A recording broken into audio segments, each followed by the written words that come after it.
セットです。はい、どうぞ。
これはチャーハンです。チャーハン。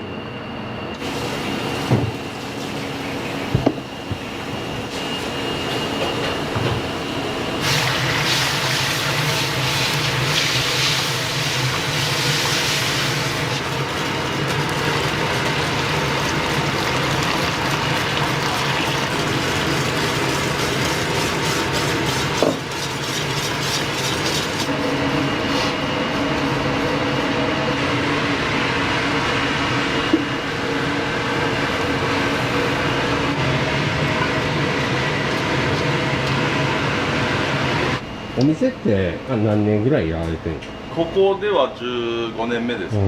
あ、以前もどっかでやられてたんですか？以前兼用しとったんやけど、ショッピングセンターの中で、あ、そうなんですね。そこ閉店してここ一本で25、6年やってます。中華一筋ですか？一筋です。そうなんですね。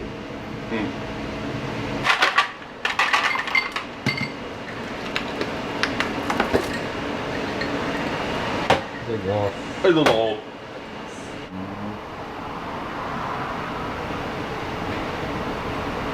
はようございます。おはようございます。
餃子まで。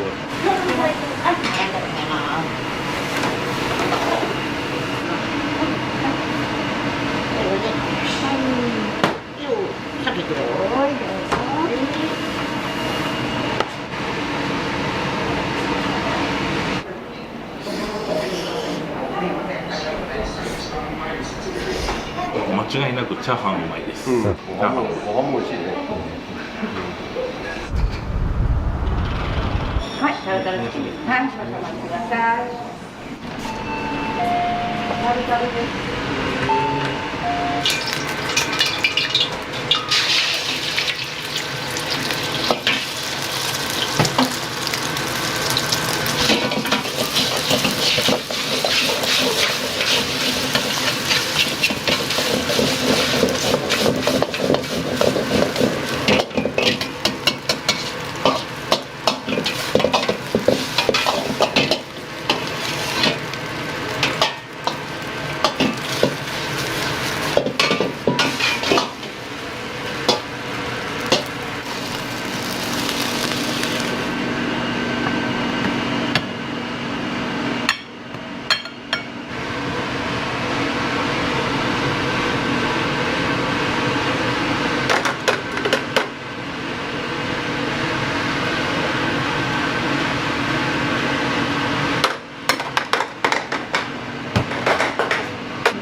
失礼いたします。お待たせいたします。タルタルチキンです。どうぞ。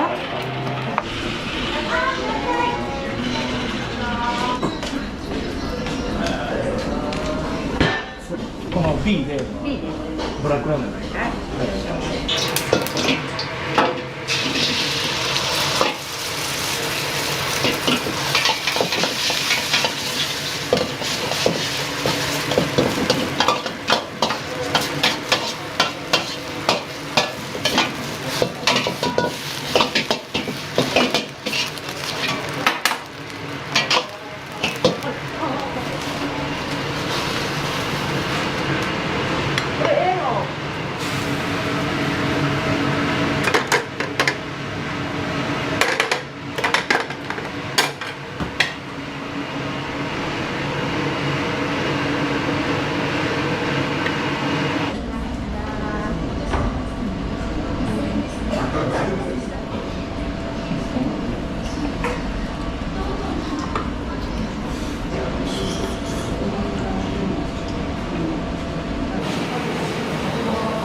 大体2日に1回とか来たりとかしたりとか、休みの日も大体ちょこちょこ来ますね。いつも僕、まあ天津飯か、ほんで最近になってからそのブラックラーメン、会社の人が食べてて、ほんで美味しそうやなと思って、ほんで食べてから僕ちょっとハマってて、あちこち行かしてもらってるんですけど、はい、結構上位ランクですね。そうです。はい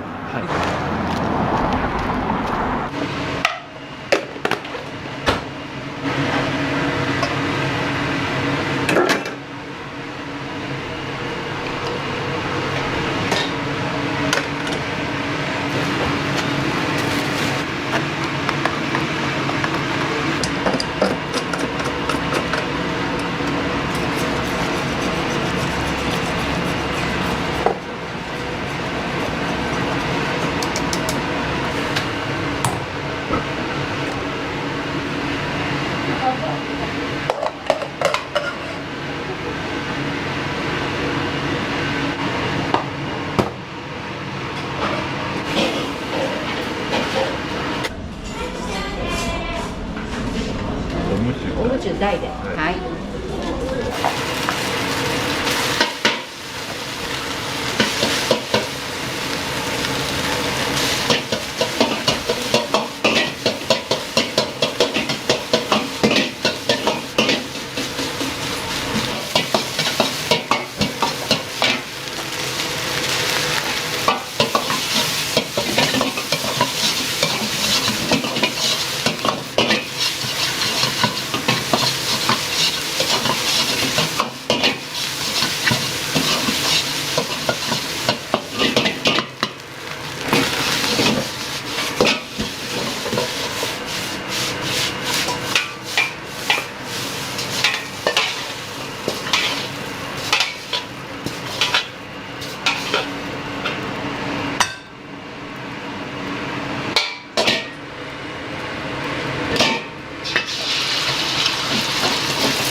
A ランチのはい。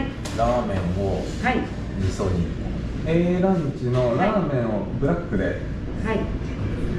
A 桜ラーメン、はい。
これ桜？はい、桜です。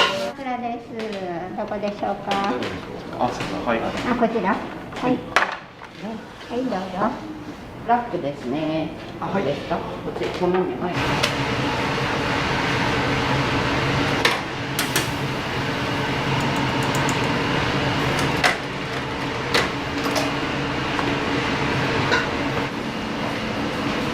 持ってきます。お味噌に変更になってます。ありがとうございます。はい、どうぞ、失礼します。ありがとうございます。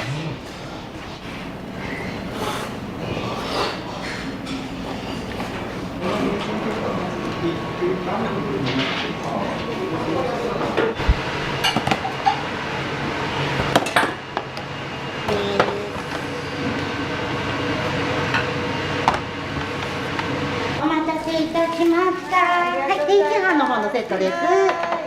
はい、どうぞ。2回目。美味しそうな顔するね。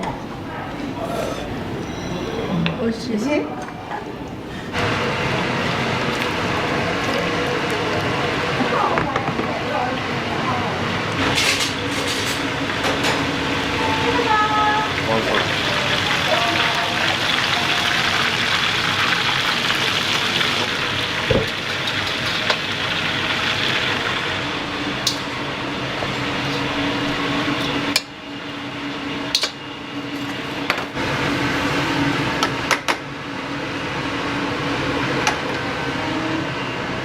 お願いします。ブラックごそうめんです。はい、ありがとうございます。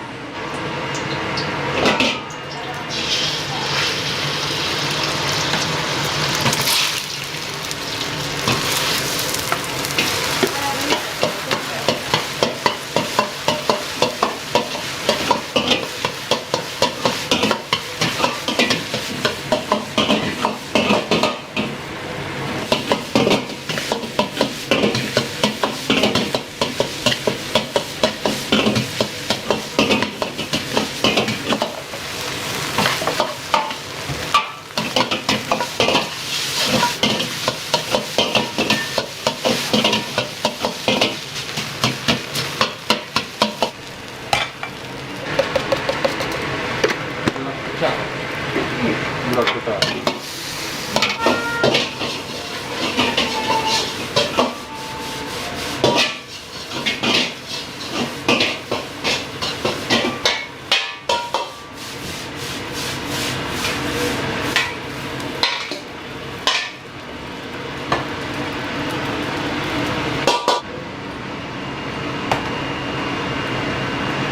これねぎなしから。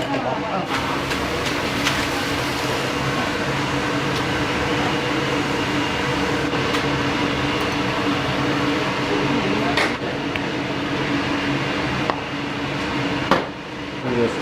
はい、こちらのテーブル1枚いきますか。はい。足りないです。でも何個ぐらい上がれる？大体土曜日で300から350ほどです。うん。昼で。で夜でまた追加ですね。うん。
はい、失礼しました。おっ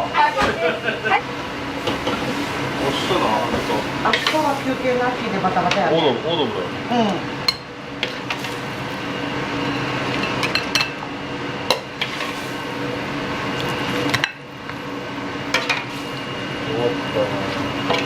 30どうしようかね。今日から明日。クラブのうん。どういう感じなの？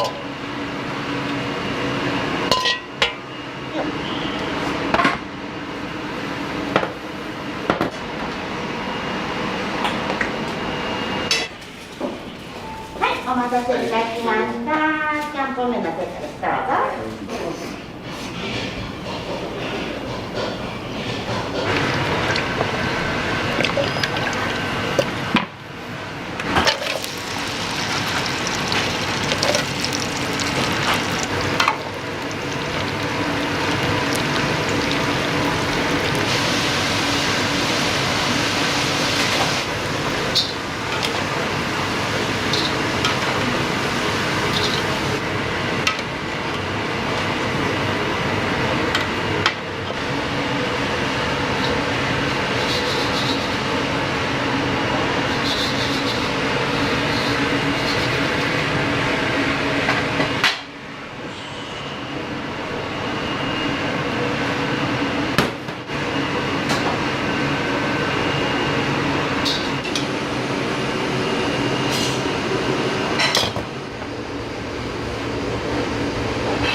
お待たせいたしました。A ランチになります。はい、どうぞ。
明日の午後からでもどういう形にしてほしいやろ。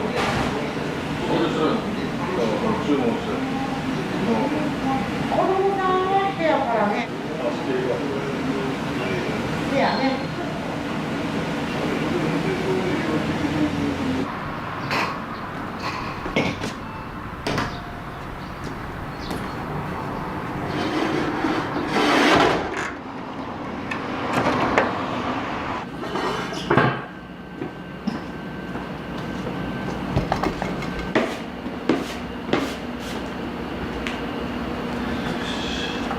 買い物行って軽く飯食べてよくまたよろしくお願いします。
これは茶碗蒸しの昨日仕込んどいたやつ。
どれぐらいなんですか？去年の5月の31日にオープンした。その前まではアピアの方で営業させてもらってて、そうなんですね。まあテナントと住居と一緒で古民家あったらいいよねっていう、うちらの中でずっとお話ししとって、不動産屋に紹介してもらって、ここが気に入ったのでここでさせてもらおう言うて。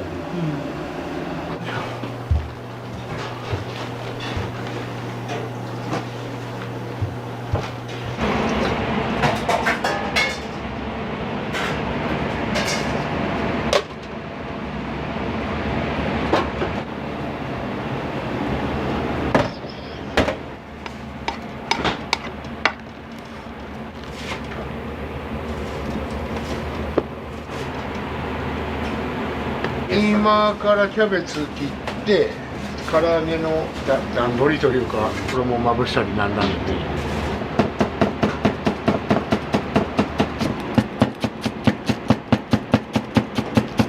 人気メニューってどういったものなんですか？今はやっぱり唐揚げ多いですかね。前まではうちのお店の名前にもなったら初見ご飯っていうの小鉢たくさん入ってるやつです。あれがやっぱりメインでお客さんも食べに来ていただいておったからですけど、テレビとかそういうの出させていただいたら今注文の7割ぐらいかね。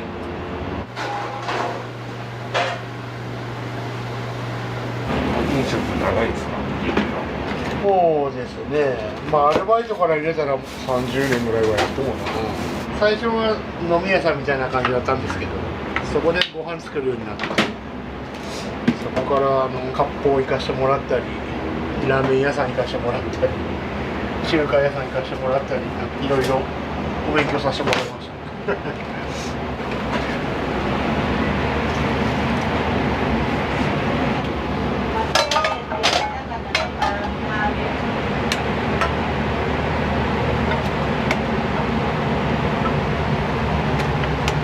これお味噌汁なんですけど、昨日の晩にちょっと仕込んで作って、ちょっと濃いめに作っとんがですよ。それをこの当日ちょっとお湯入れて伸ばす感じです。そうすると味噌のコクが出るというか、まあアクも出るんですけど、アク丁寧に取ってあげると美味しいですよ。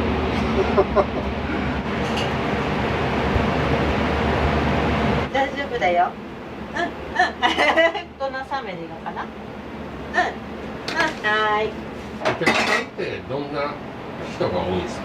前まで年配の方とか結構おられたんですけど、今はなんか若い方も結構家族でおられるような感じで、まあどっちかっていうと唐揚げもでかいし、ハンバーグとかも1個120あって、それが3つついとるもんだから、家族とかカップル同士でなんか分け合いっこして食べられる方が結構多いので、うん。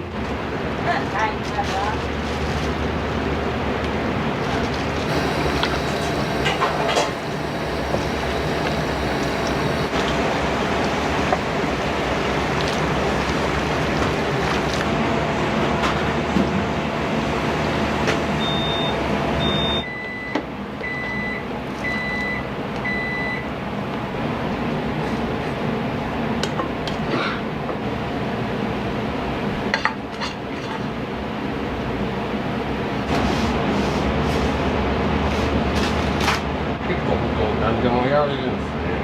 なんかいろいろ見聞きして教えてもらったものを作っとる感じですかね。うちの味の決定権は奥さんにあるので、奥さんが美味しいって言わなかったら出せないんで。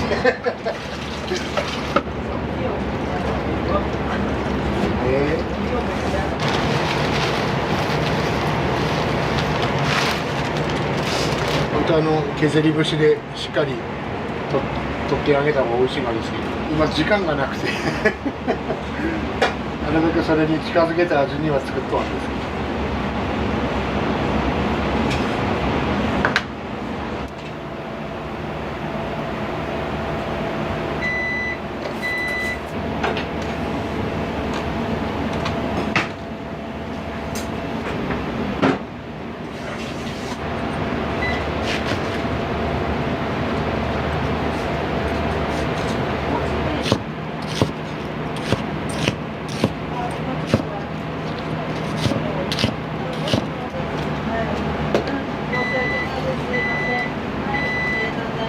何の電話系？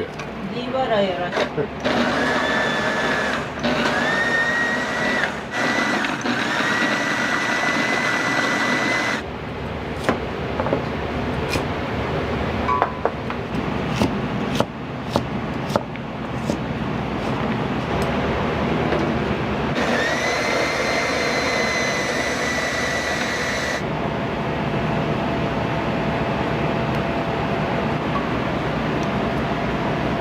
ゴロゴロ野菜カレーも好きなんですけど、全部具が溶けちゃうカレー好きで、最近ちょっと溶けちゃうカレーばっかりしますけど。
毎朝パン粉生パン粉作っとんがし。そうなんですね。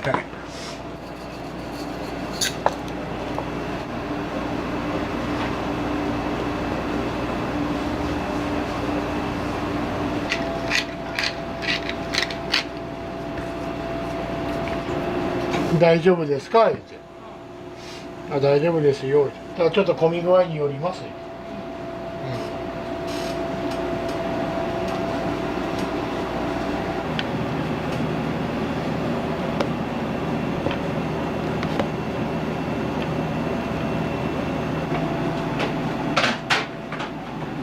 調整や調理料理はワンタッチで操作できます。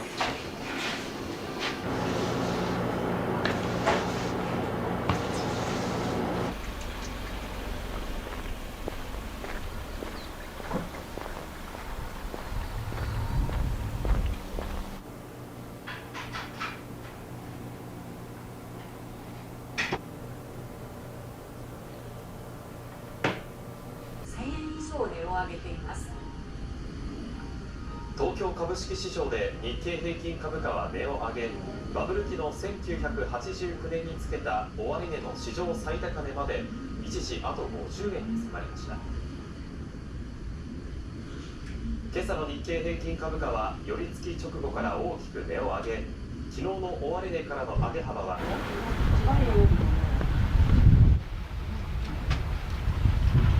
からのちゃんとまでの時間をちゃんと計算してあんまり大きくならない。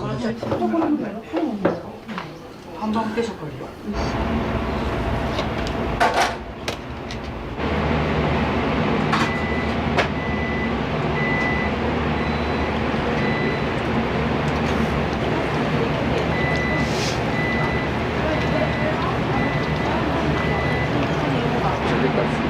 皆さんそれで驚かれるんです。これぐらい大きくて肉汁しっかりたまる。うまいです。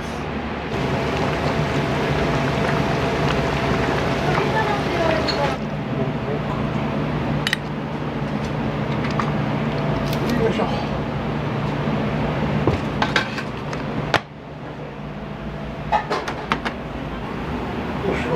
終了量見せてもらってもらって感じかな。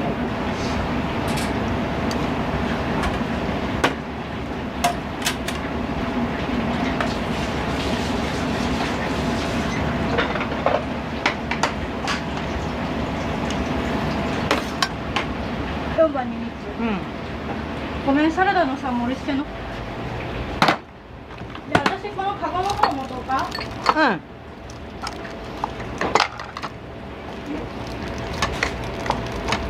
しました。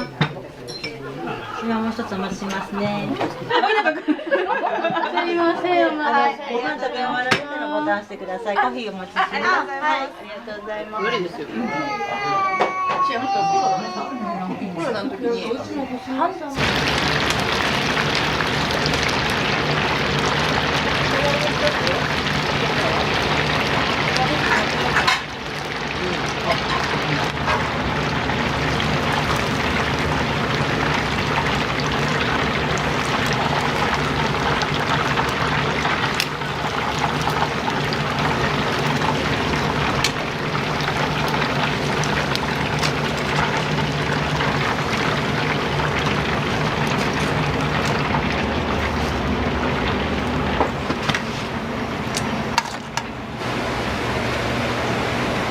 茶碗蒸し出して、あ、これ3つよ、こっち。もういいだって。みんなそういうのまず食べないの。さあ、これ。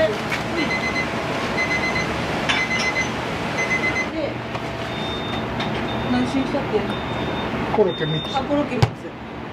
おつゆかな、唐揚げ。はい。回してて。はーい。私1つ7番持ってくよ。お待たせしました。ご飯またおかわりしてください。はい。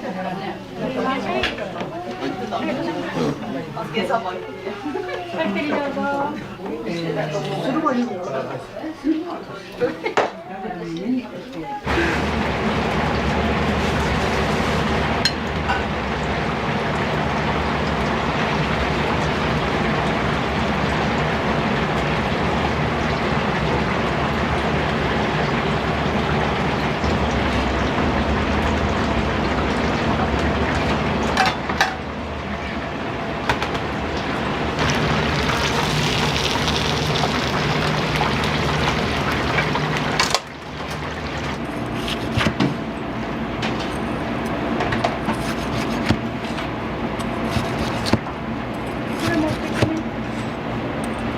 出たやつ。出たやつじゃない。とんかつってもう出たっしょ。もうとか出た。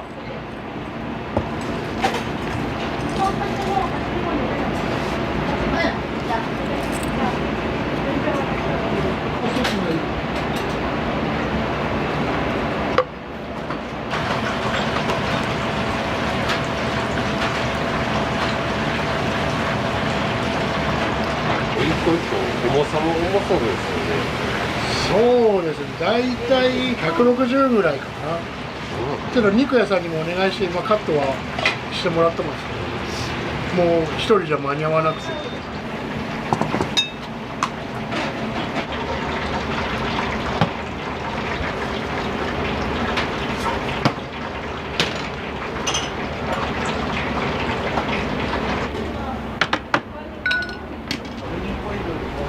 もう一つ、はい、車持ってくる。あ、いえいえ、大丈夫ですよ。よいしょ、ごめん。あとさ、ソースある？もうだいぶない。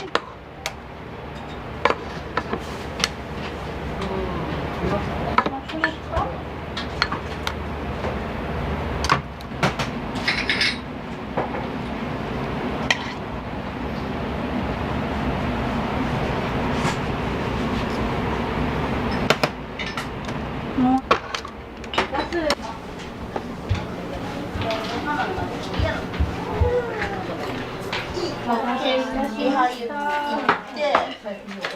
でなんか私の専門が料理といった時にございます。今日はしもそうしようかな。唐揚げ定食2つください。あ、2つで。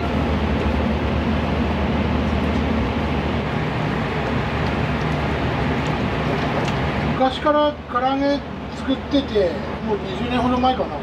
最初こんな丸めたりはしなかったんですよ。こういう感じでなんかポンと入れてた感じだったんですけど、もっと肉汁欲しいなとか、食感もっと柔らかいというか、いろいろやっていくうちにこういう形になったかなっていう。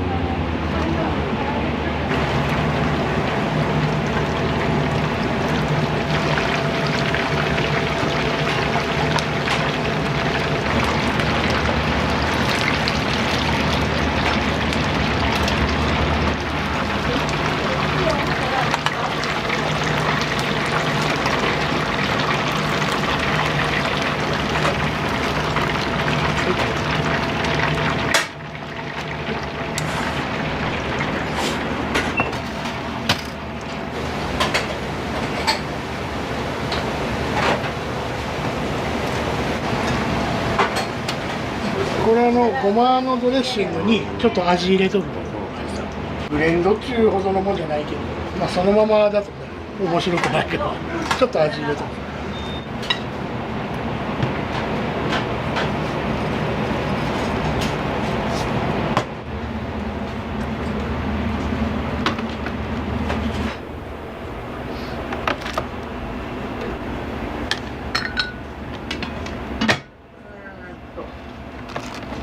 味噌汁今温めます。お味噌汁また味玉しますね。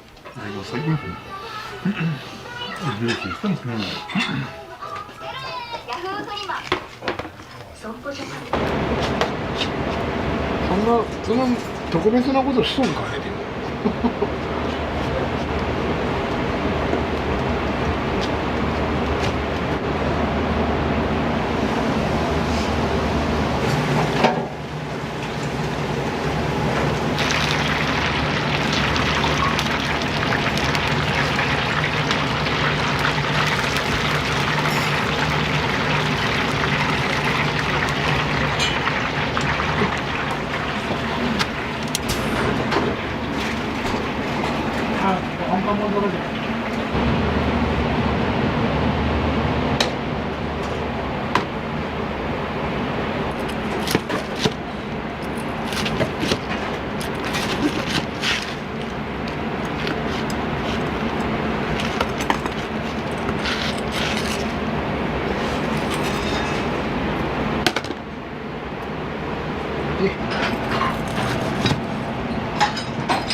うまい。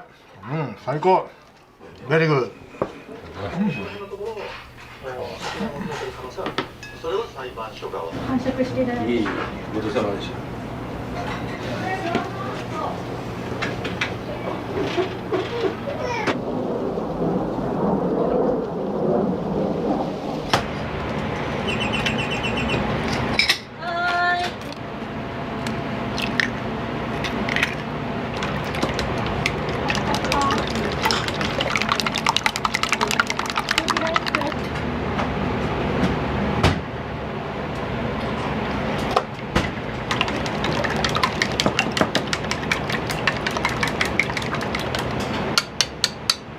大体こんなもんですかね。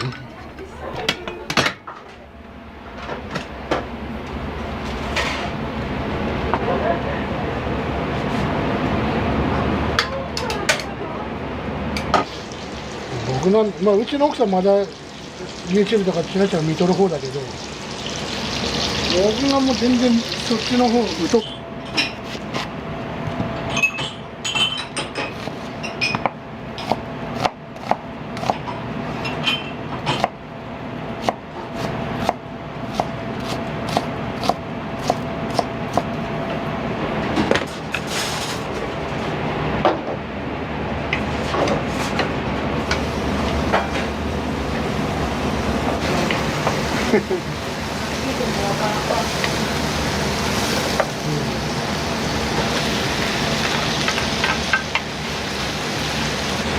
これ鶏です。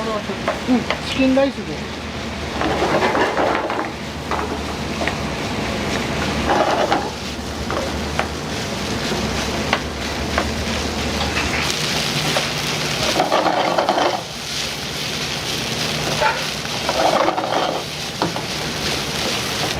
塩よりガラスープの方がいいかなって。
金沢、そこも行ってみたい。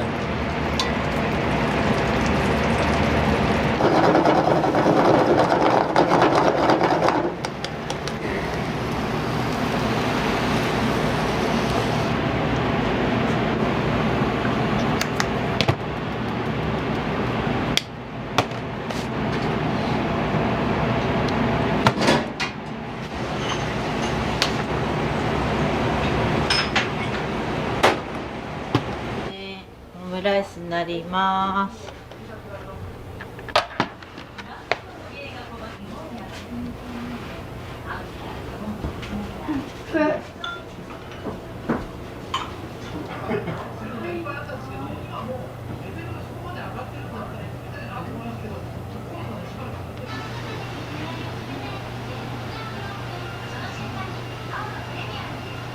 今日はちょっと唐揚げ食べれなかったと思うんで、ちょっとちっちゃいけど、食べてみてくださいね。いつも揚げ物、まあコロッケとか、そういうためのもまあちょっと1個ピッとつけます。夜営業してるのは週末だけ。夜は勤労だけです。あれじゃな来てくれるかなとは思うがね。バイト行ってるもんね。俺はスーパーのレジ、うちの奥さんが薬局ドラッグストアでやってる。それでなんとか売り値を維持してます。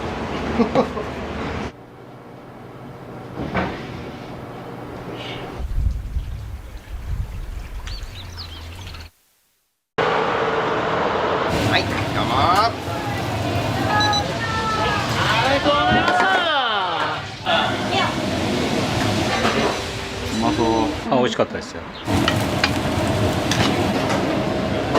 じゃあ3番様いきまーす。はいよ。は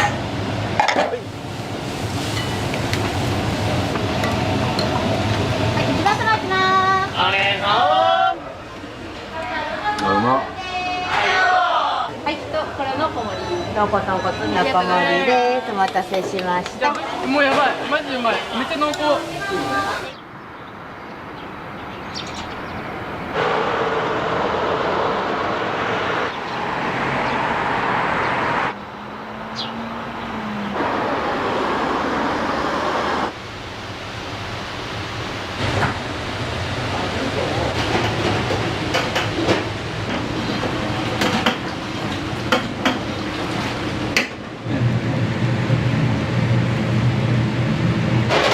朝食ミンチっていうのを入れて、でまたさらに4時間から4時間半ぐらい、2時間から8時間半ぐらいで、普通のラーメンの鶏ガラと、で土日祭日は忙しいんで、必ず夕方行きます。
で帰ってこれは毎日やってる。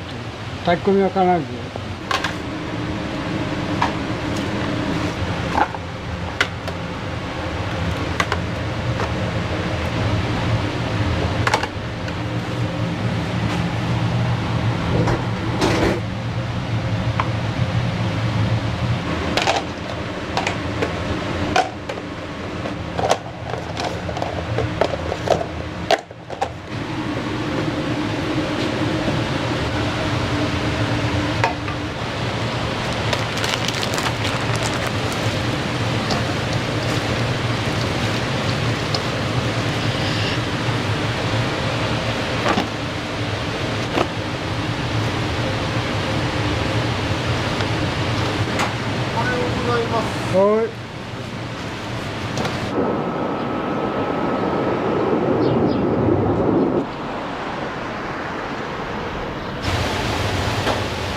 一番さまきます。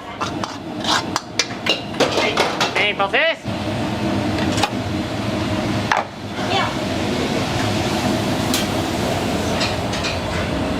待ちします。はい、どうぞ失礼いたします。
あとお願いします。はい、一発です。はいよ、お願いします。お願いします。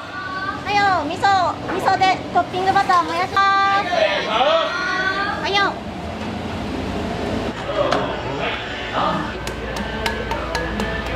そうでよろしいですか。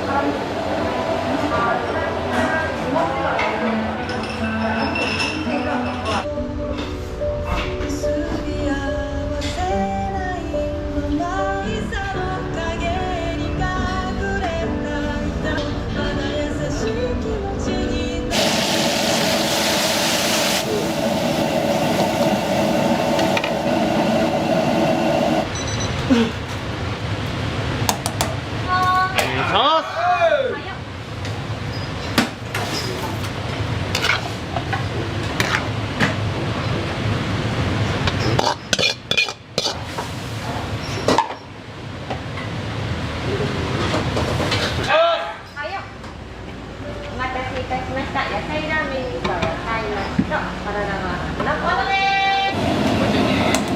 そらなんでー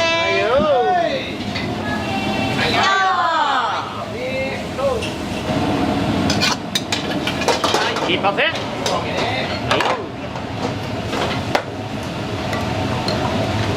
番さばきまーす。あれ。はいよ。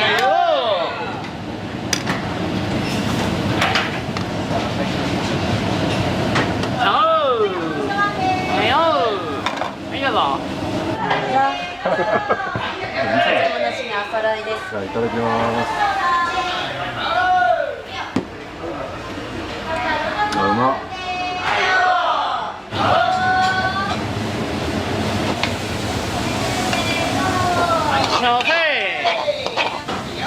さあ、出します。オーダー味噌ランでーす。はいよ、簡単よかったきまーす。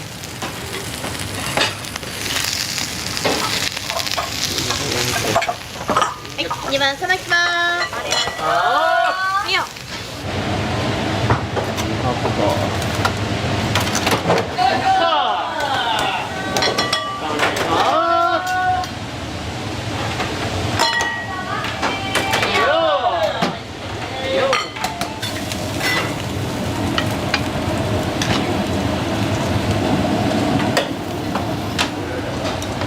2番さばきまーす。はいよ。あ、はい、ごめんなさい。はい、どうもはい、いらっしゃいませ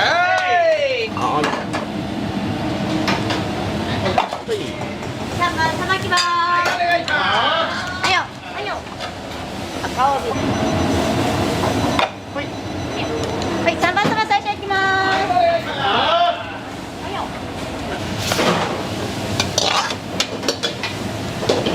はいよ。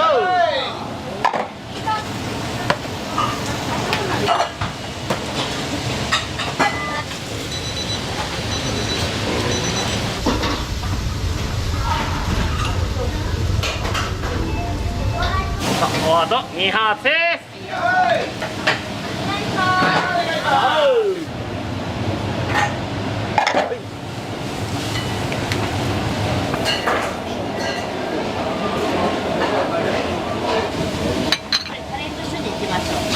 もう寝るんで。3番さば最初いきまーす。3番さばきまーす。はいよ。はいよ。中3番さばきまーす。味ネギ小盛りワンでー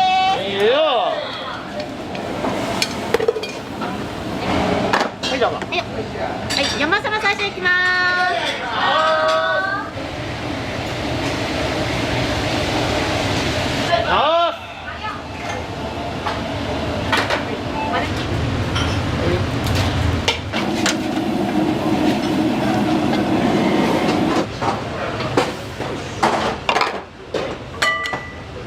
私一番さばきまーす。ハンマー式。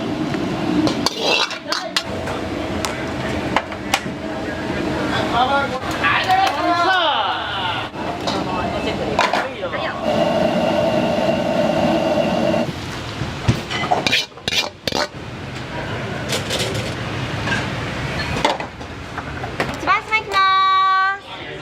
ーす。ありがとうございます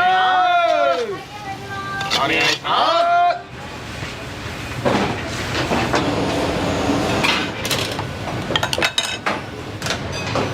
中一番さばきまーす。やったさ、難しいブル席開いてます。やったかじゃんな。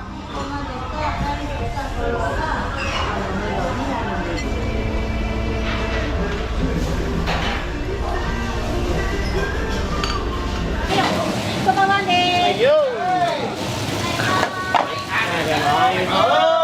はいよ。すいません。お待たせしました。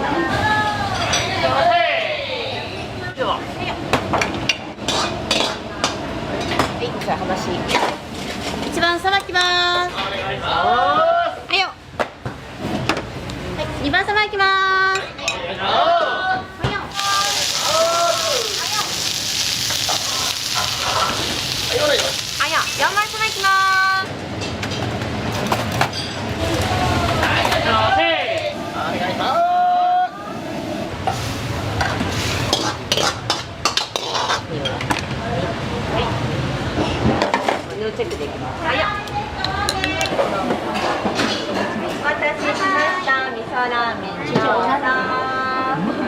そういうおわん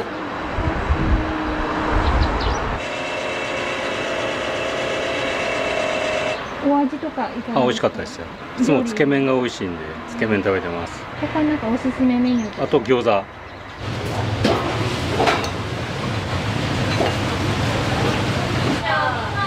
い、お願いします。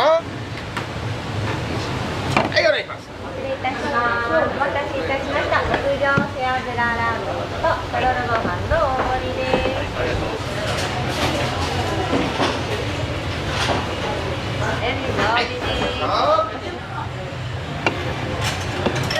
い、これの小盛り一つ。鶏豚骨醤油の小盛り一つ。はい、とこれの小盛り。豚骨味噌の小盛りを一つ。はい、つけ麺冷盛りの小盛り。小盛りを一つ。はい、とおにぎり。おにぎりおいくつお持ちしますか？今日炊き込みとチャーシューマヨとおかかあります。チャーシューマヨ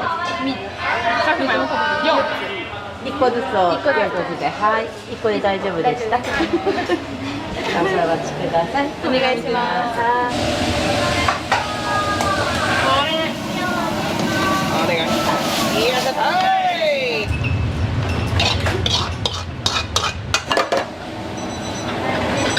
見ろぞ。ねよそれよー。丸味噌小盛り。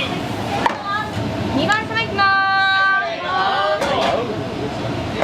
はいどうぞ。はい、どうぞ。中盛りです。お待たせしました。じゃあ全部取っていい？以上でよろしいですか？ありがとうございます。違う、だって吸った音聞こえるのに美味しいとか言う。もうやばい、マジうまい。めっちゃ濃厚。濃厚すぎ。はいよー。はいどうぞ。はいよ。4番様いきまーす。はいよ。だからスープ付きです。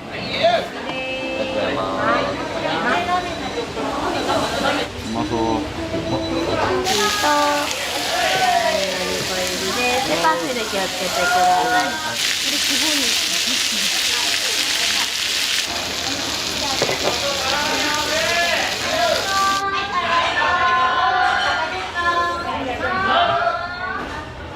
ありがとうございます。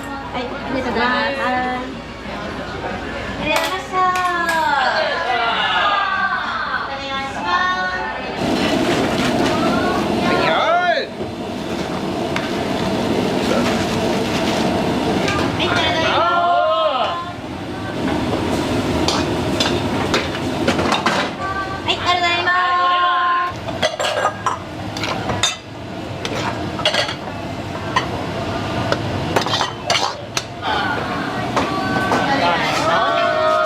左手はホッピングで。よいしょ。あ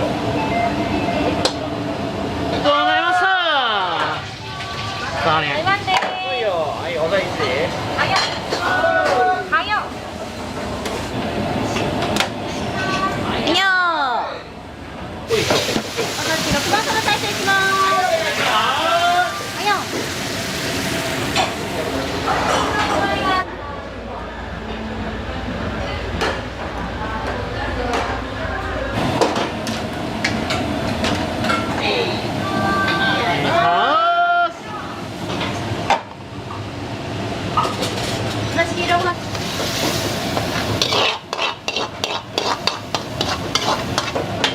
とろろが移動しちゃおう。3番様いきまはい、レイバンでーす。お願いします。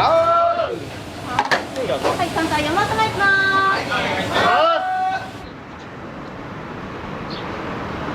自分はこってり好きなんで、鶏豚骨醤油とか、夕方5時ぐらいから二郎系とかも出るんで、それも美味しいかなと思います。あ、もう少しです。もうお願いします。はい。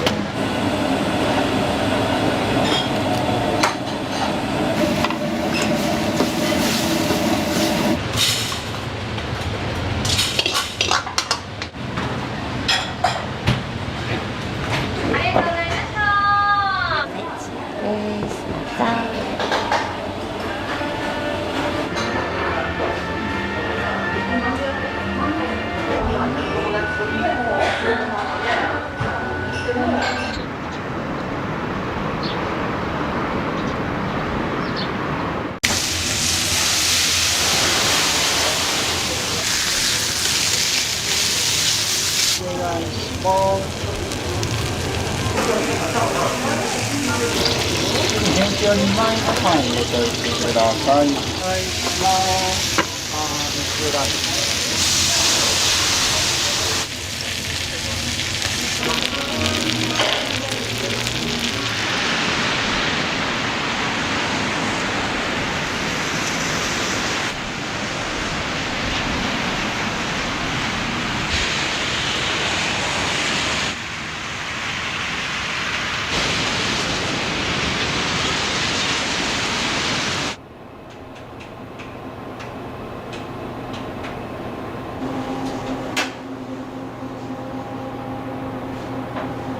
でもハンバーグなかったらハンバーグこねたりとかそういうのしてますね。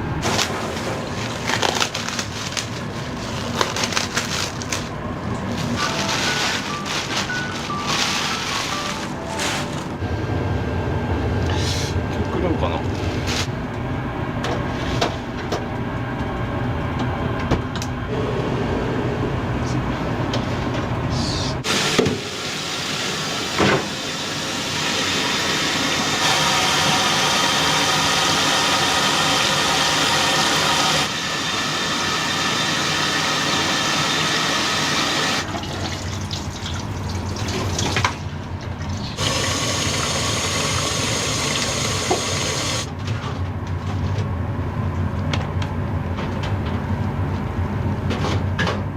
ステーキとかハンバーグに乗っとる付け合わせですね。マッシュポテトと昨日のパン作って朝で保存するんですけど、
本来すね肉ってほらスープとかに使うんですけど、これをなるべく限界まで筋取って、あと脂身。ステ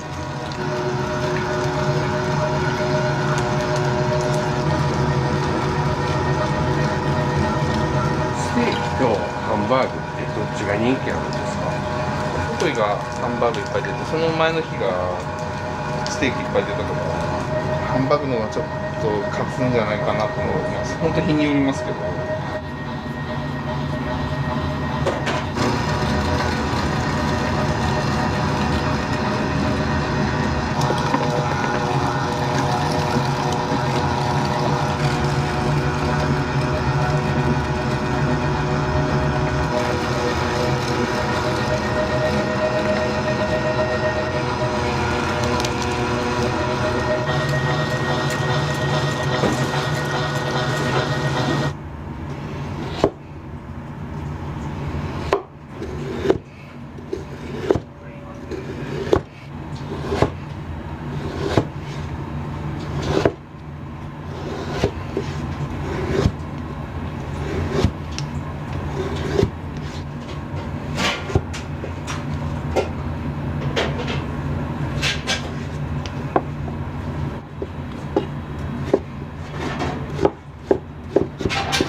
ニオンのソテーしたやつです。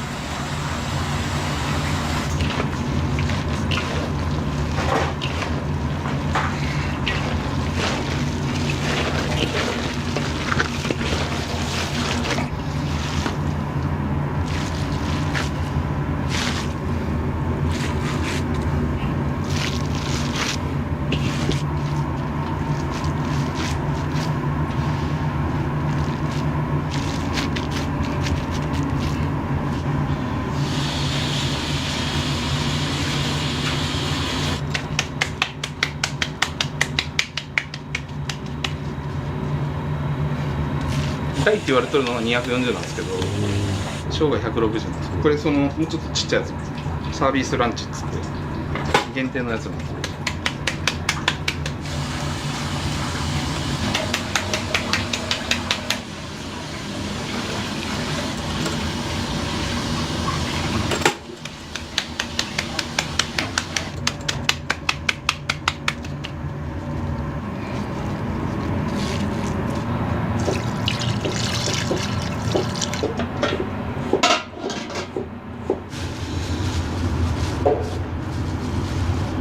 ここが一応メインの営業中の焼き場で、それは私がずっとやります。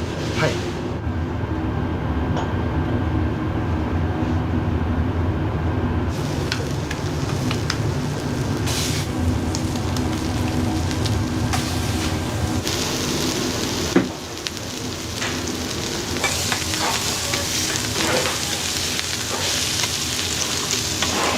サービスランチっていうのは1日限定10食だけあるんですけれども、それを確保するのに早い時間に来られる方もいらっしゃいます。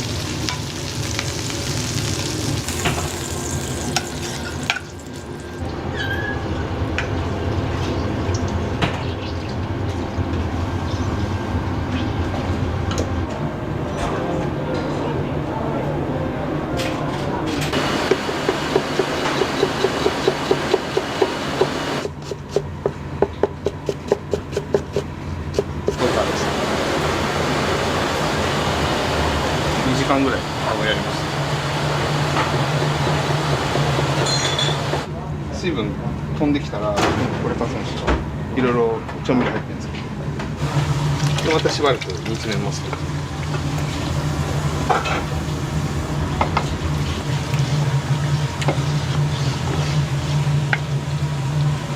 またここで完成なんで。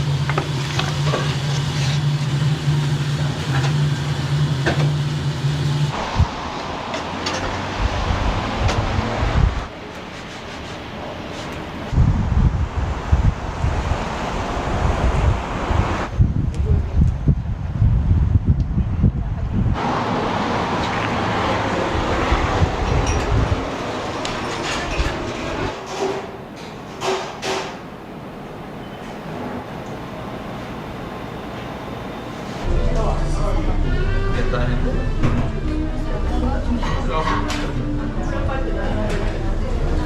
って車出せないとちょっと力。帰ってくるときに大して家まで帰るのにすげえ時間かかるし。レンタカー日本人もいっぱいいるけど。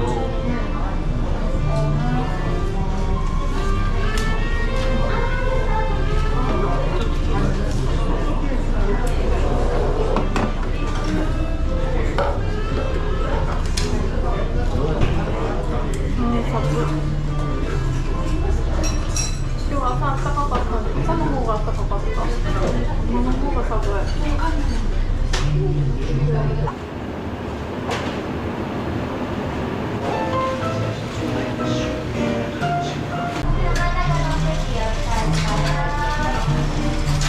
ランチ2です。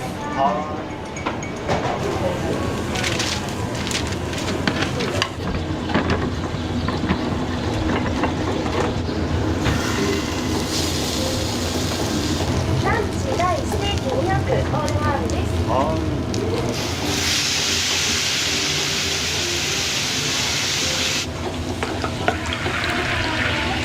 原価2万円ご飯入れておいてください。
した。それではステーキの 250g の方から失礼いたします。大変お待ちくだっておりますのでお気をつけください。お肉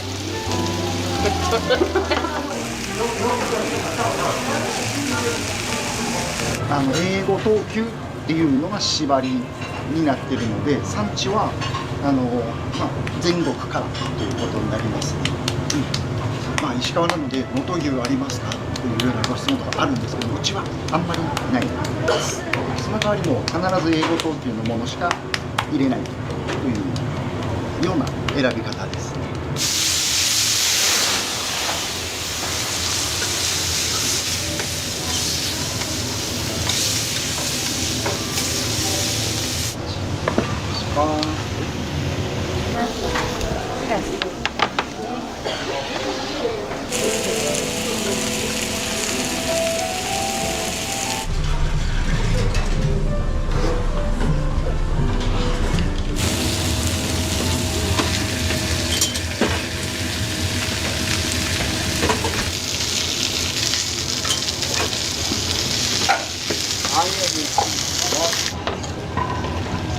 はい、じゃあ第2時間まで。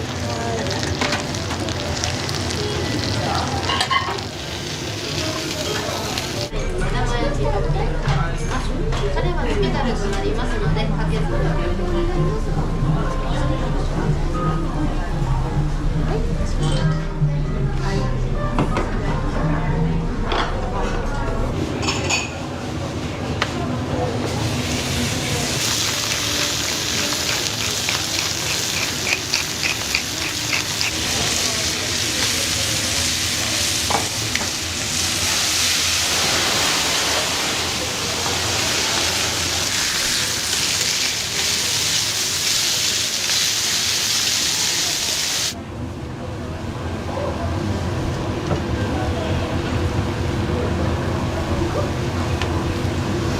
120。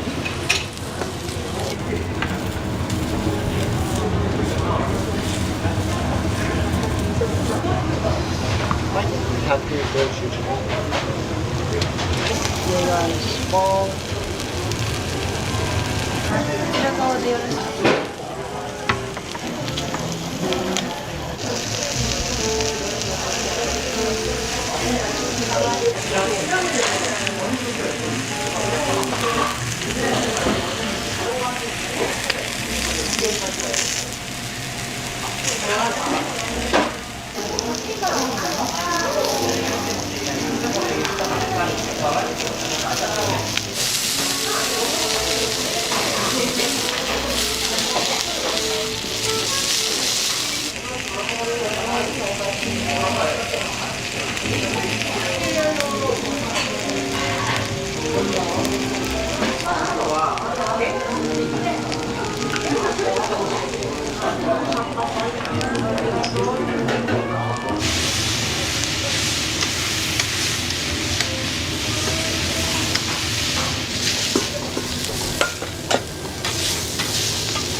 ステーキとハンバーグ両方テイクアウトの商品であってそれはテイクアウト用一番ちっちゃいサイズですけれどもたくさん注文をいただいてます、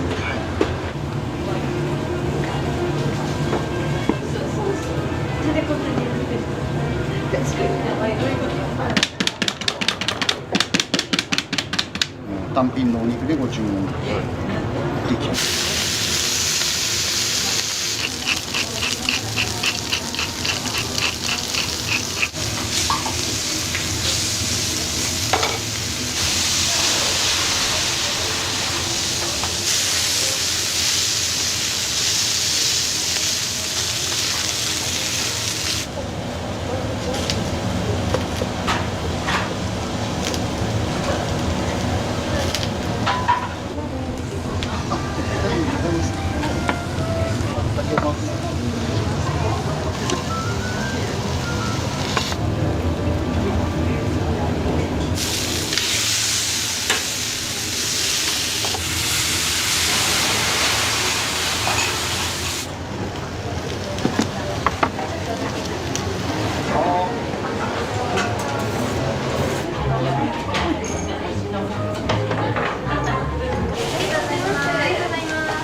はい、ありがとうございます。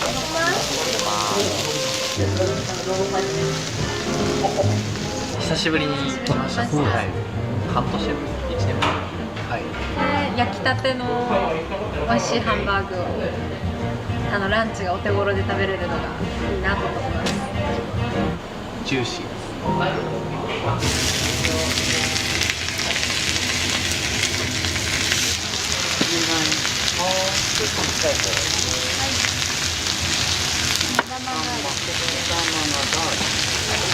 たせいたしました。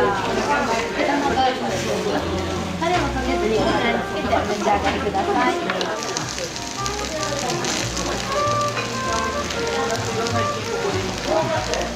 よくお店来られるんですか？いやー、月に1回とか、いつも何頼まれるんですか？いつも同じですね。ずっとこればっかりで。はい。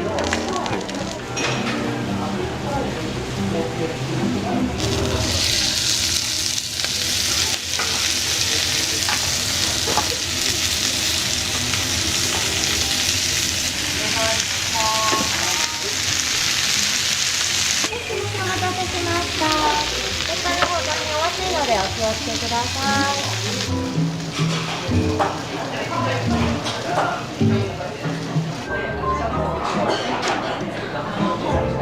来られるんですか？いや、初めて来ました。あ、そうですか。美味しいです。美味しいですか？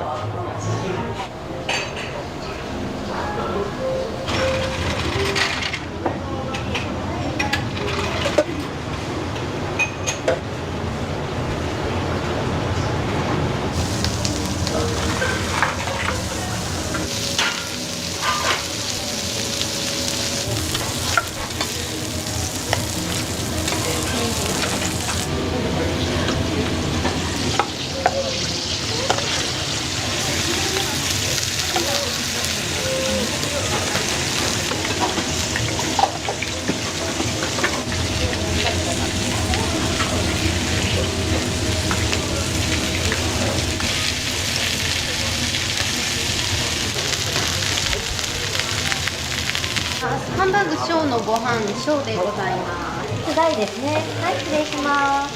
ハンバーグランチ中のご飯中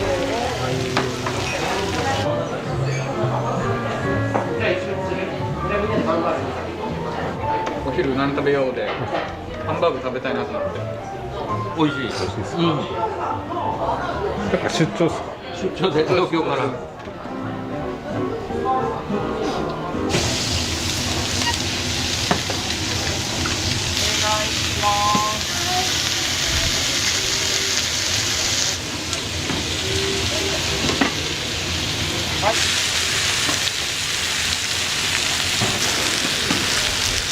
お待たせいたしました。では、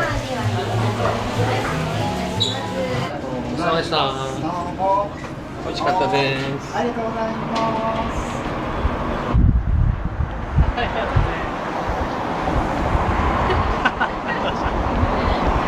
ごちそうさまです。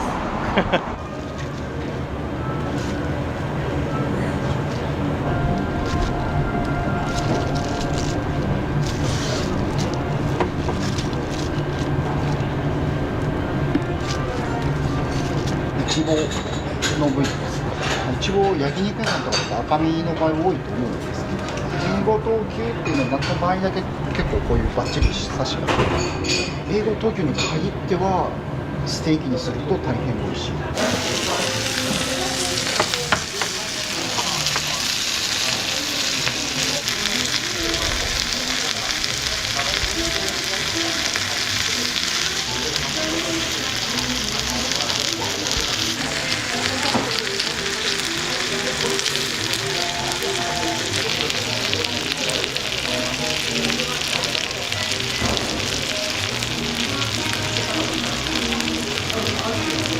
いろんなお野菜の炒め物です。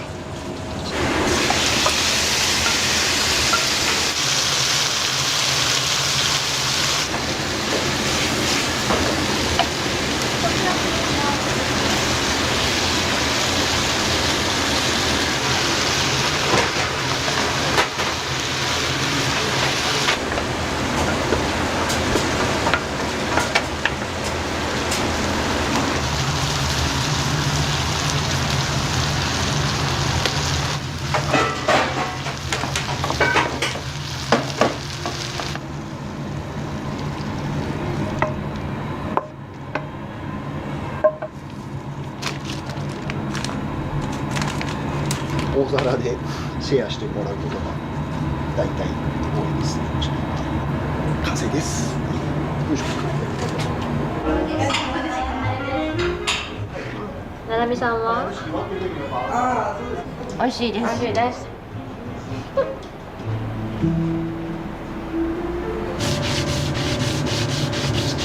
毎日の手入れ大変そうですね。まあ今は夜もまた使うのでピカピカにはするのは夜終わってからなんですけど。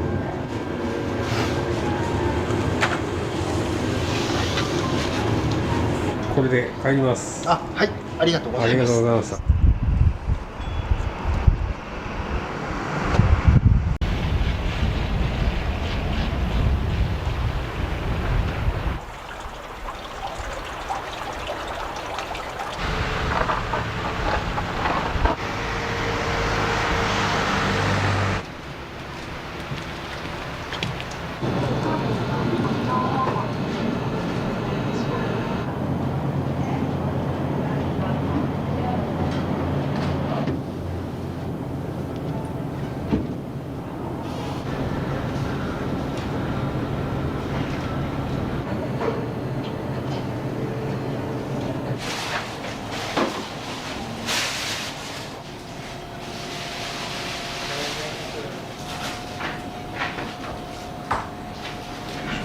こっちが洋食のお店で、こっちがうどんさん。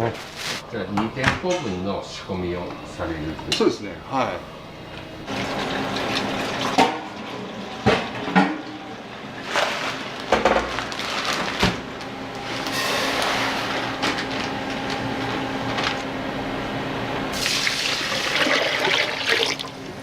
黒部のコシヒカリ。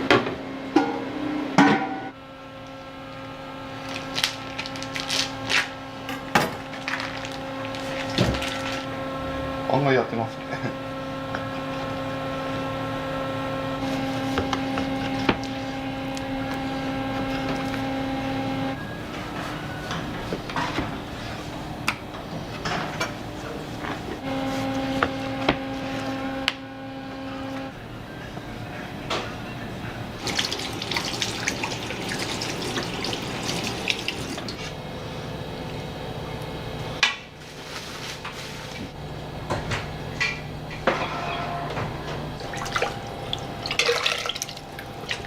スープ全部手作りで、オープ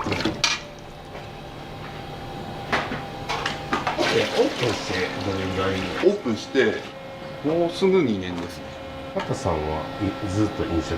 私は高校卒業してから今46なんですけど、ずっと調理の仕事してます。ホテルは長かったんですけど、20年ぐらい。ホテルでは洋食がメインだったんですか？そうですね。はい、洋食で、そこのアリソンサービスエリアってあるんですけど、そこの料理長を下りで5年、上りで1年料理長やってて、同じ会社なんで。あ、そうなんですね。はい。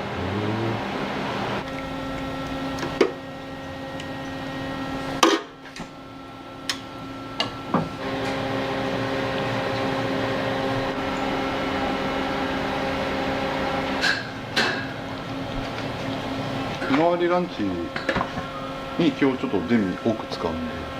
毎日メニュー変わるんですか？メニュー変わりますね。はい。ポークハンバーグとサーモンクリームコロッケ。もう土日もずっと日替わりランチやってて、850円税込みで。安いですね。ありがとうございます。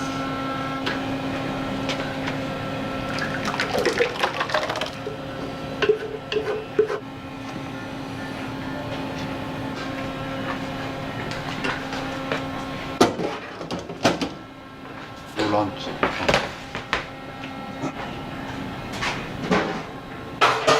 ほとんど製品は使ってないですね。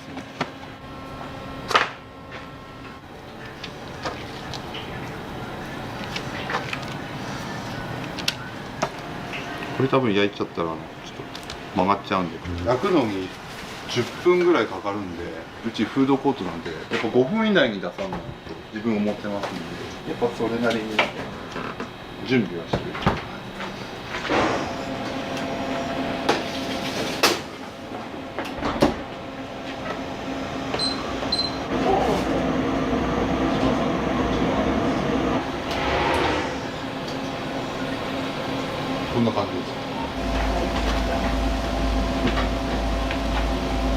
地元の黒部のキャベツ今すごい美味しい。でもランチに作る。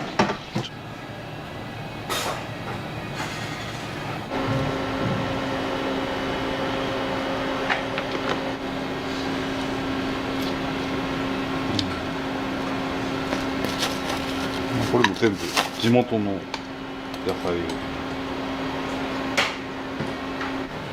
君ってどこやったっけ？自分ずっと高岡で仕事してたから。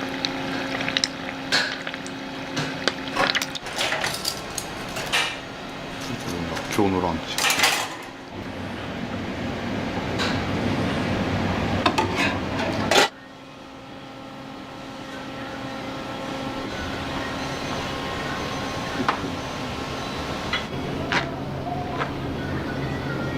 ここにでご飯がで今まだちょっと蓋したら曇っちゃうんでちょっと、まあ、冷めるまで。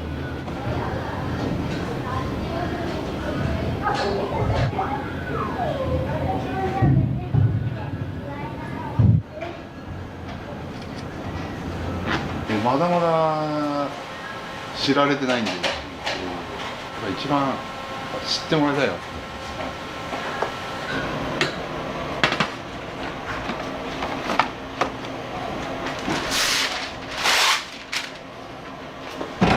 これは通常のハンバーグセット。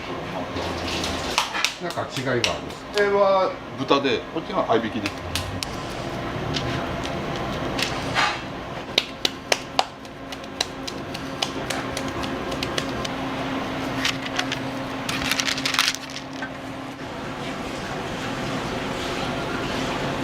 ナポリタンの具なんですけど、これも手作りで。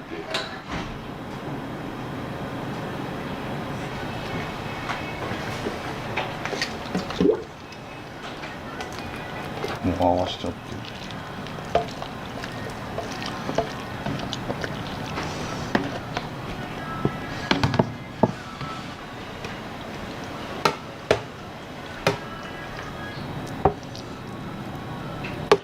富山ポークの生姜焼き丼、タレも全部手作りで、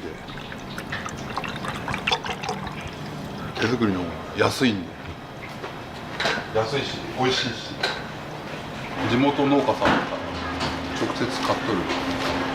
細いんでちょっと安く入れてもらえる。その分うちも安く出せるんで。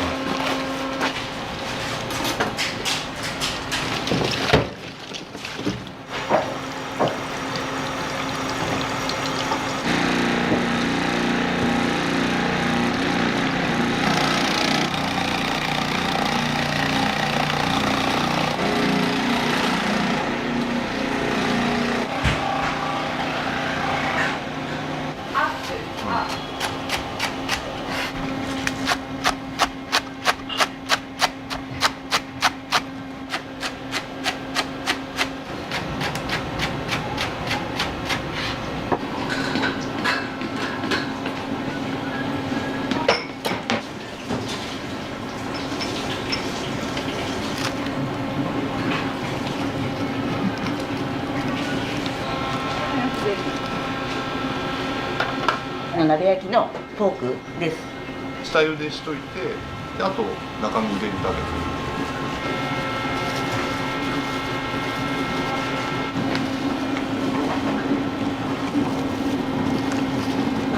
あとあえてデザートやってるんで。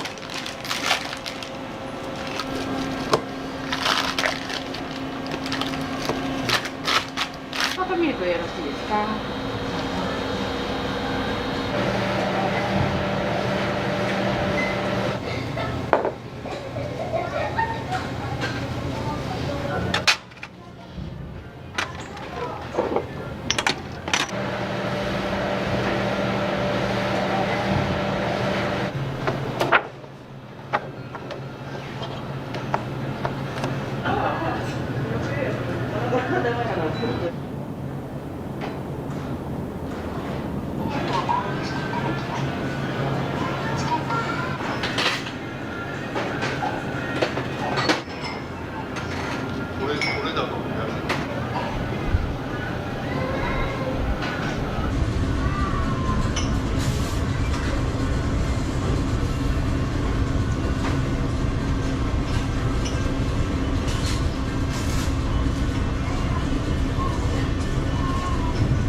でついちゃんち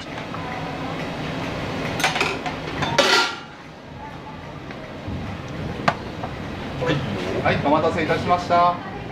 ご飯のおかわりご遠慮なくおっしゃってください。ありがとうございます。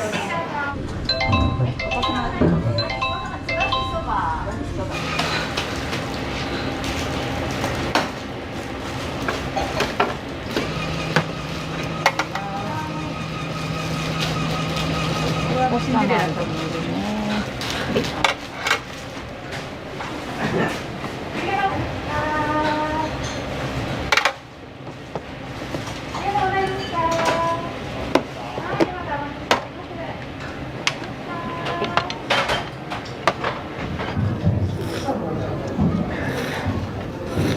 昆布入ってて美味しいです。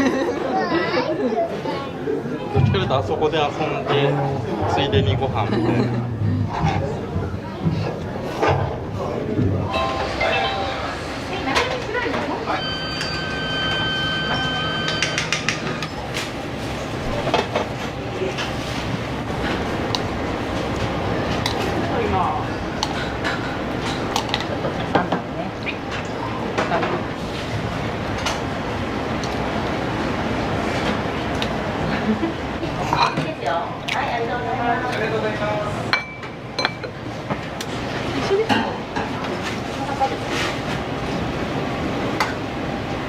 卵ね。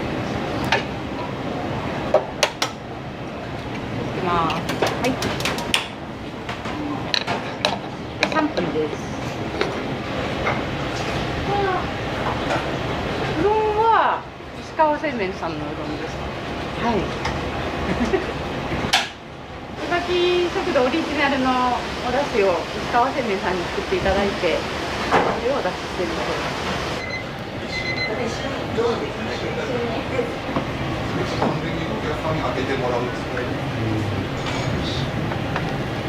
はい、お待たせいたしました。お待たせいたしました。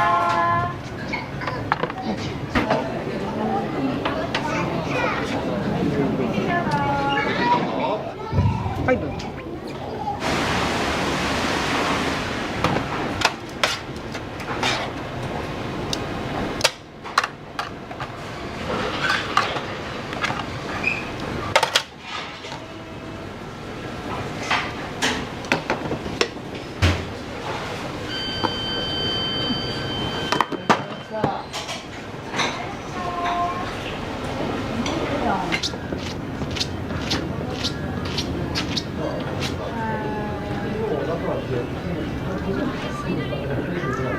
よく来られるんですか？そうですね、2ヶ月に1回か、まあ、孫かわいさに、はい、ここはいいんじゃないですかね、遊具もあって、雰囲気もいいですよね。そうですね。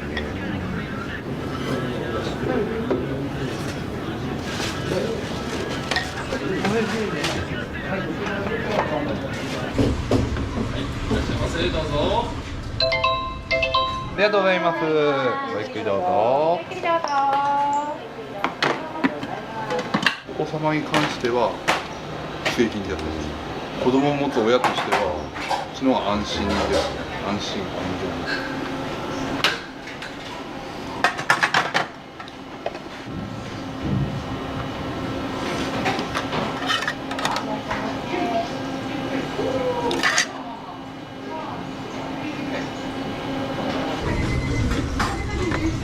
出店番号214番でお待ちのお客様、お待たせしました。はい、ありがとうございます。ごゆっくりどうぞ。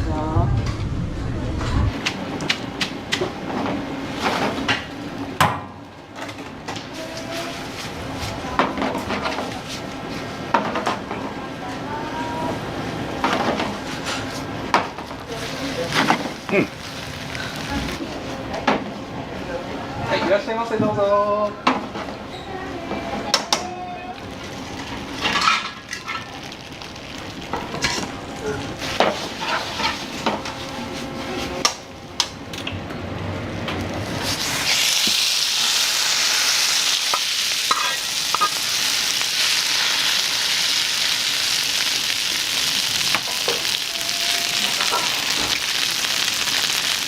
はい、いいよ。はい。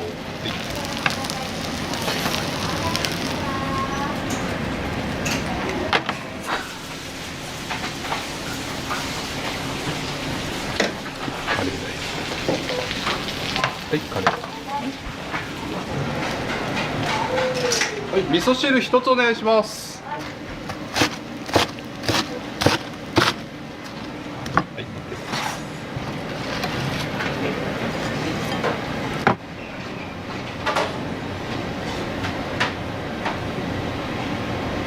はい、はい、パセリ。はい、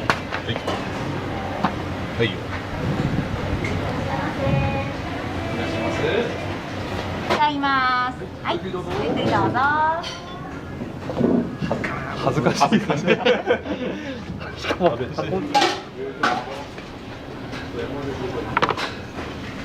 りがとうございます。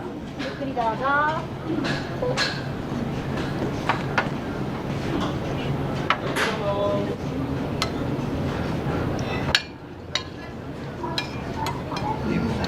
よく来られるんですね。2回目とか。いや、うまいですね。ごちそうさまです。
はい、マグロお願いします。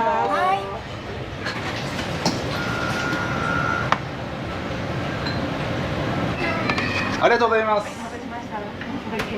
ゆっくりどうぞ。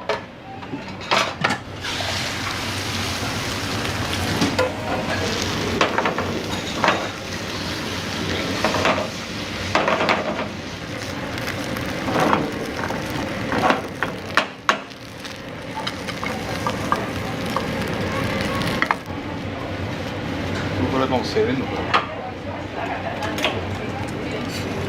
物にはこだわらない。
ヒレカツいくよ。はい。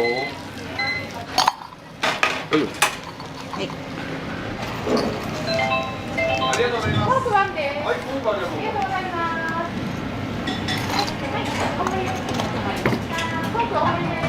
はい、ありがとうございます。ありがとうございました。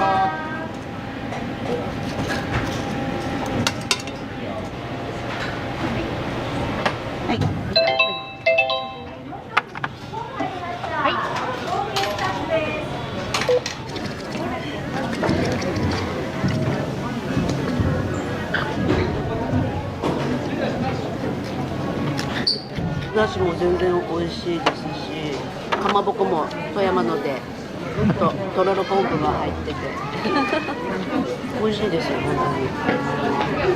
カツはどうですか？美味しいね。ロテポークっていうのもあるもんね。なんかすごい多い時お客さんってどれぐらい来られるんですか？本当に500人ぐらいですか。ゴールデンウィークとかそれぐらいでまあでも普通の土日だとそれでも200人ぐらいは来てくれるんで。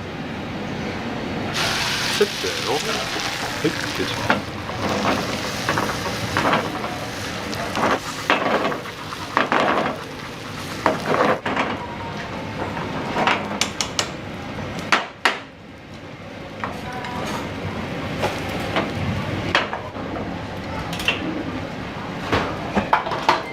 ありがとうございます。ありがとうございます。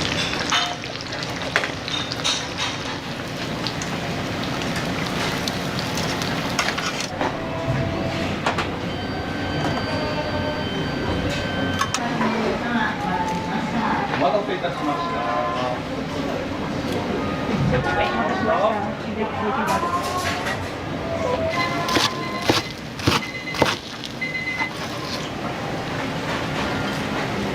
これが一番人気ですね。今前までカツカレーやったんですけど、これ追い抜いちゃいました。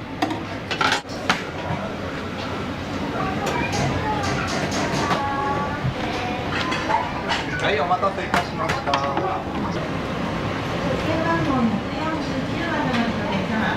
待たせいたしました。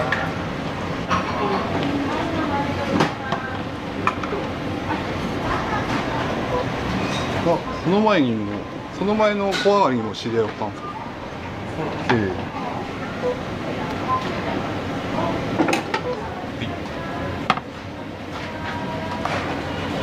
お待たせしました。はい、どうぞ。はい、どうぞ。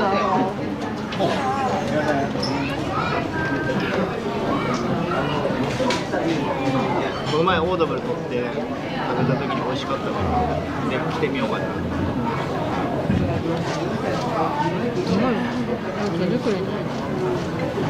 うまい。はい、完食しました。はい。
れからはいどういうお店にしたい？道の駅なんで旅の人も観光の方も来られますけど、やっぱり地域密着っていうか地元の方にも利用していただけるようなお店にしていきたいですね。やっぱり日替わりランチとかもやってますので、毎日飽きさせないような料理作っていきたいと思ってま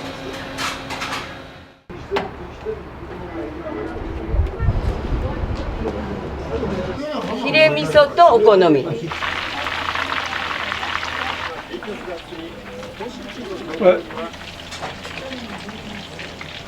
い、こちらです。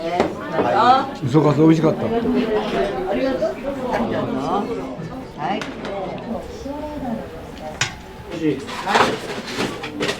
お客様当ててくださればできる間はね、味変わったらできんで、まあ味変わらん間はね作ってもらえついてから。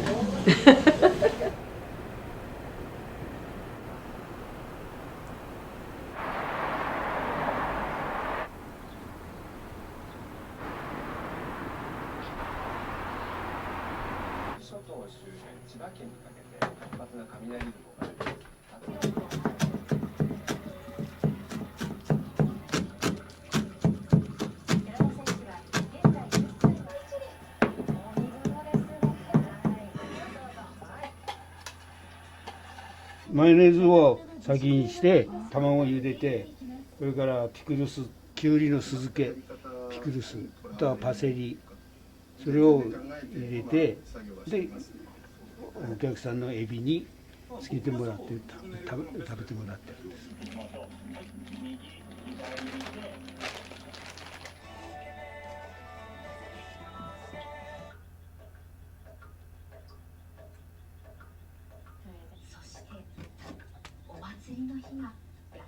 1時半に店開ける時までには前にずっと7、8人、10人が待ってもらってるんです。もう油も熱入れて、岡出しもちょっと温めといて、それしとかなあかんです。すごい人気。玉ねぎに関するもの、ではここでクイズです。皆さん5秒でお考えください。はいはい。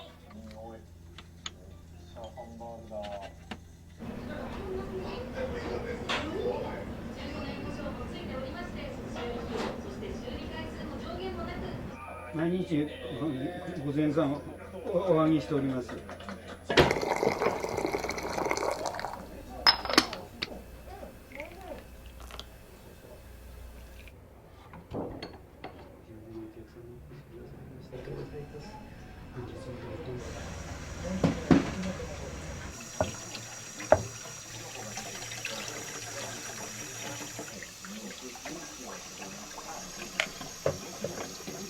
こういった状況が、三沢や名古屋、東京も27度予想ということ、また日曜日全国的に雨という炊く時もあるけど、その日によってね。ではニュースです。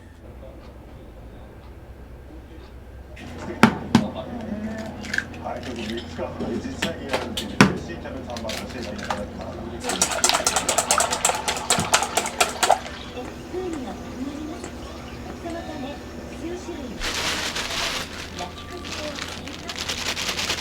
すごい軽いですね、確かに。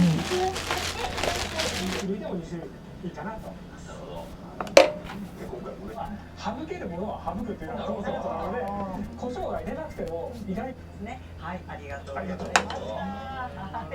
夜ね、ここまで副島君もありがとうございました。プラチナと気象の関係、ちょっと結びつかない感じですけれど、まあちょっと一旦プラチナは頭の片隅に置いておいていただいて、今週4月18日はその他にも今でいう万歩計の両定期、あと一心でしばらくここで寝かすんです。パン粉に卵が染み込んで、その肉とのあれがあるんですね。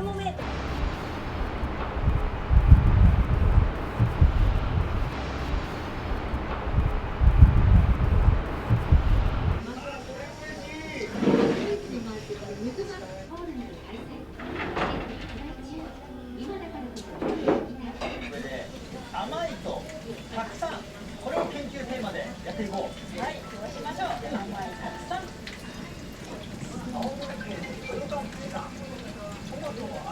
ここについている芯を切るの。まあこれ今日は 5人の3人やで間に合うかな。1人しか。それでは早速ミニトマトの苗の植え付け。まずはプランター選びから。ブータとひなみん、今回はどっちがやる？やっぱり私はちっちゃく農家そうだね。任せる。任せる。なるほど。じゃあ任せてください。大事なのは、こう根が野菜によって全然よいしょ。いいよ。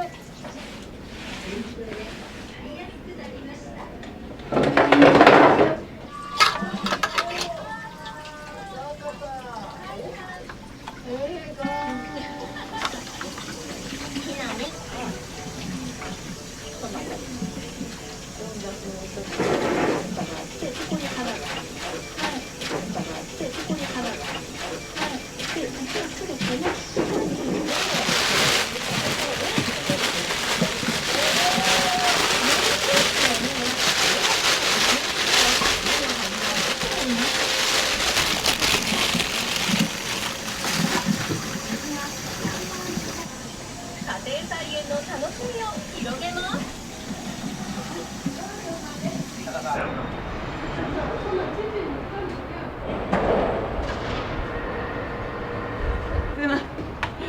今開けます。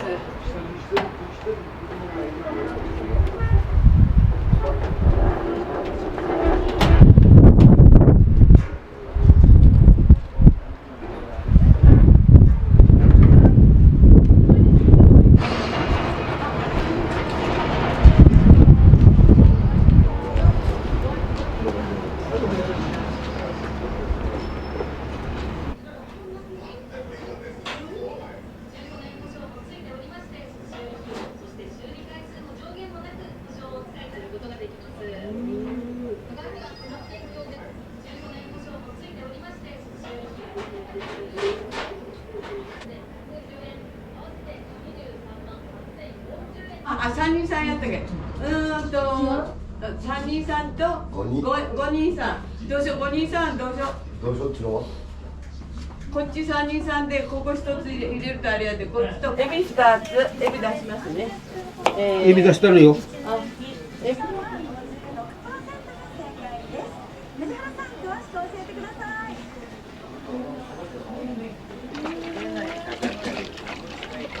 登録証なんですが、すでに1995年に登録された市町村合併があって、岐阜県中津川市山口になりました。だからの象徴なんですが、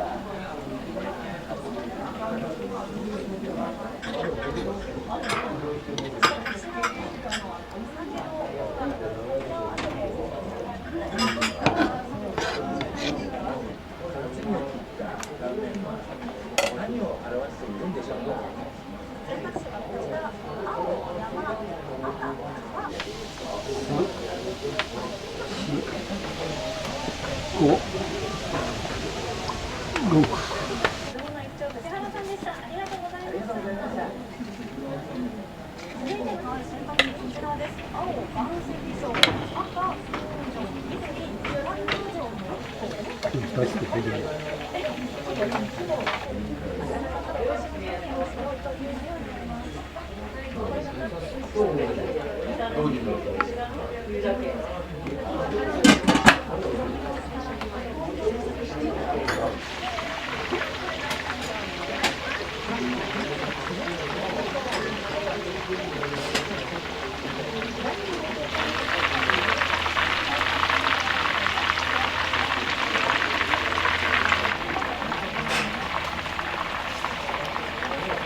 ご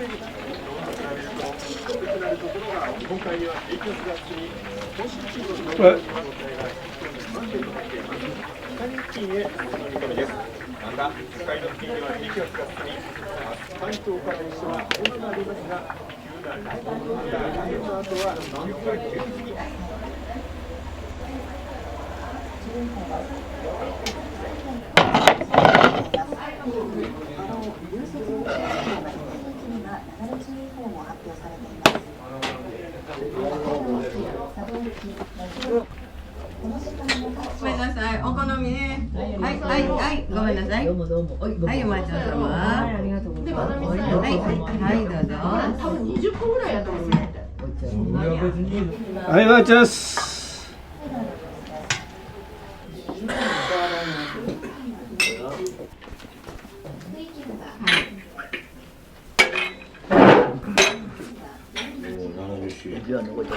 そう言ってたって。1時からじゃない。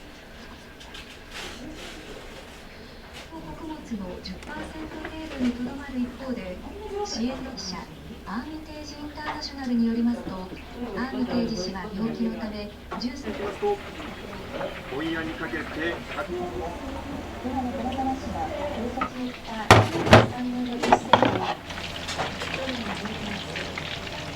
自分で買って食べなさい。はい、お好み。はい、ごめんなさい。お好み焼き。はい、お待たせ。はい、お待たせ。はい、はいはい、いらっしゃい。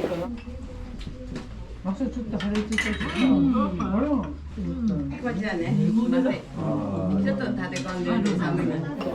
なんかビニールの袋あげようか。ヒレ味噌とお好み。はいはい。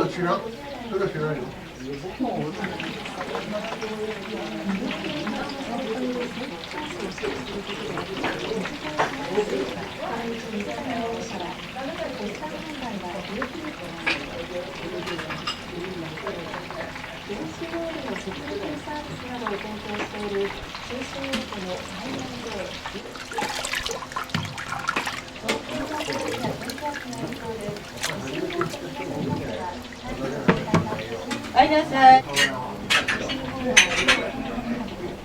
東日本では明日の夕方にかけて和歌山県によりますと、市の土地では昨日午前10時過ぎ、二次冷静のある捕獲数は最大で6493がすでに密度を達成して記録して情報が出ています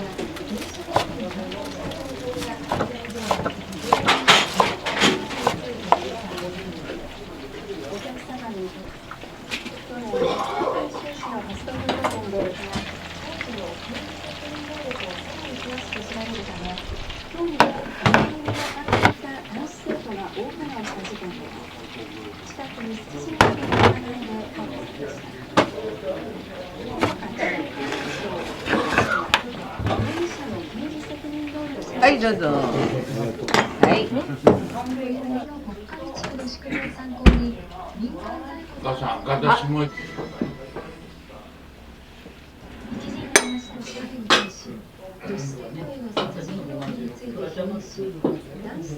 外食。はい、お待ちください。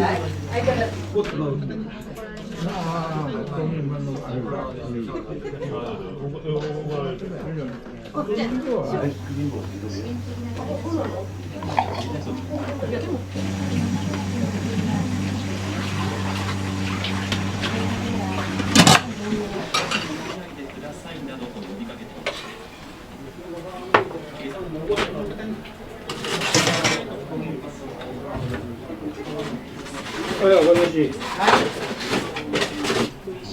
はい、こちらです。はい、2つにとか。とりそりですよ。うん、ですよ。はい。はい。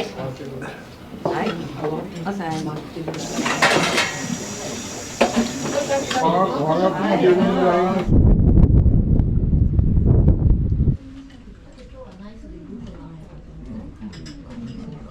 子供たちが訪れ、桜を見ながらお弁当を食べている。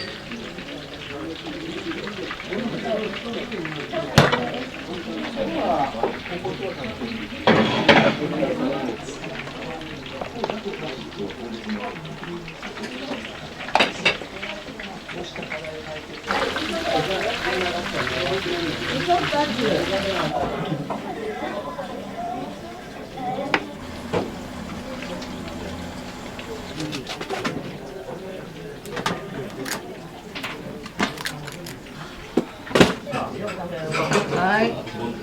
旦那さんちょっと多いか、銀紙でもあげるか。あ、いい。はいはい。それだけで。嘘かす美味しかった。ありがとう。はい、お待ちをさん、ごめん取ってもらって。はい、はい、はい、すみません。はい、お待ちをさん。はい、猫いただきます。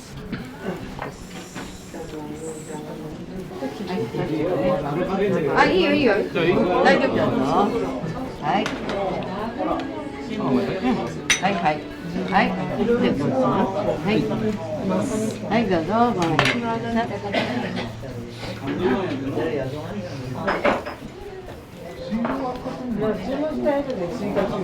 お待ちどおさまです。ありがとうございます。はい、あたりどうぞ。また待ってください。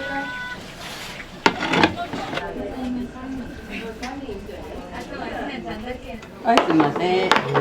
あと全部来たかな、お水だけな。はい。沖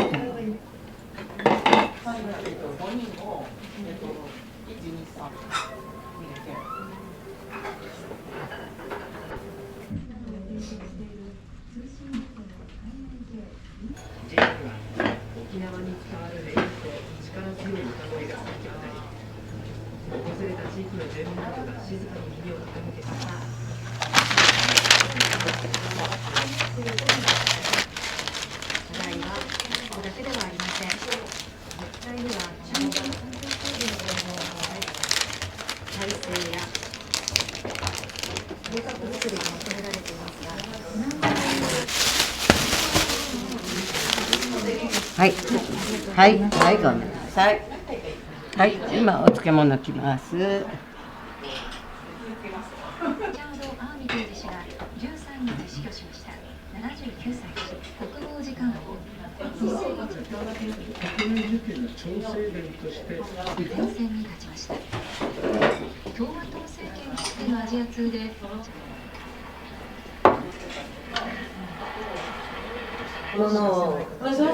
務先の官庁や出先機関に集まってもらう訓練が行われました。訓練は熊本地震に都市でもいいかというふうにどういうことを場面がありましたので、今から反省をして次に立てるようにしていきたいと思っています。